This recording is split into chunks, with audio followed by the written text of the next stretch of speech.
Hello, আমরা এসে গেছি এখন অনুব্রতর বাড়ি। তো অনুব্রতর কাছ থেকে কিছু জেনে নেবো যে কি এর ব্যাপারে এবং ও যেখানে জব পেয়েছে তার ব্যাপারে। হ্যালো অনুব্রত, কেমন আছো? ভালো আছে স্যার। আচ্ছা, তো তুমি কোথায় জব পেয়েছো যদি একটু বলো? কোন কোম্পানিতে? স্যারকে জব পেয়েছি। আচ্ছা, আর কোন designation? Desktop support engineering job পেয়েছি। আচ্ছা, ফুল সার্ভে ডেস্কটপ ইঞ্জিনিয়ারিং জব। ঠিক আছে। তো তুমি কোন কোর্স নিয়ে জেটিং এ ভর্তি হয়েছিলে? BCA, CC and CS. আরেকটা কথা জানতে চাই আমি তোমার কাছ থেকে, যে তুমি যে জেটিং এর মানে কোর্সটা করছো, এখন কি মানে কোর্স কমপ্লিট হয়ে গেছে নাকি এখনো বাকি আছে? না, এখন আমার কোর্স 1 ইয়ারের কোর্স এখনো বাকি আছে, বাট এখনই আমি জব পেয়ে গেছি। Wow, that's nice. তো আরেকটা কথা জানতে চাইবো যে তুমি যে জেটিং এর কোর্সটা করছো এবং জব পেয়েছো, তো এই কোর্সটা তুমি কোথা থেকে জানতে পারো যদি একটু বলো আমাদের? আমার বাবার একজন ফ্রেন্ড ছিলেন, উনার জেটিং এ কোর্স মানে পড়তেন।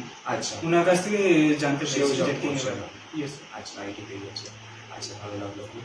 তো এত কিছু তো জানলাম, তো একটা জাস্ট কোশ্চেন তোমায় জিজ্ঞেস করতে চাই, যে তুমি যে জেটিং এর কোর্সটা করছো এবং জব পেয়েছো, তো জেটিং এর কি ফেভারিট ফ্যাকাল্টি কি বা কারা ছিলেন যদি একটু বলো নামগুলো?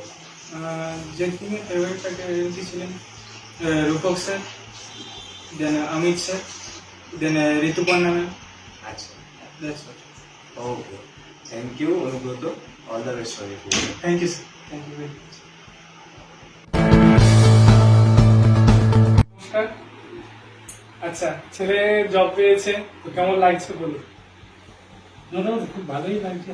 আচ্ছা, তো ছেলেতে এরপর এই যে বাইরে চলে যাচ্ছে, তো একটু কি নার্ভাস? একটু নার্ভাস বটে, এটা অস্বীকার করে লাভ নেই। একটাই ছেলে তো। সেটা তো অবশ্যই। এই যে অনুব্রত জেটিং এ পড়ে একটা সুন্দর যে জব পেয়েছে, তো এরপরে আপনি কি সাজেস্ট করবেন অন্য কাউকে বা রেকমেন্ড নিশ্চয়ই, করবেন? আমি কেন নিজেই করবো, ওর পরিচিত বন্ধু বান্ধব যারা তাদের ওই করবে, আমি তো করবো। ঠিক আছে, আমি যেমন আমার এক বন্ধু, ছেলের বন্ধু, তার মুখে শুনে আমি নিজে গেছি। ঠিক আছে, নিশ্চয়ই করবো। আচ্ছা, আপনি এই যে অনুব্রত জব পেয়েছে বা জেটিং সম্পর্কে কিছু বলতে চান? একটা জায়গায় বলতে পারি, আপনাদের গাইডেন্সটা খুবই ভালো লেগেছে আমার।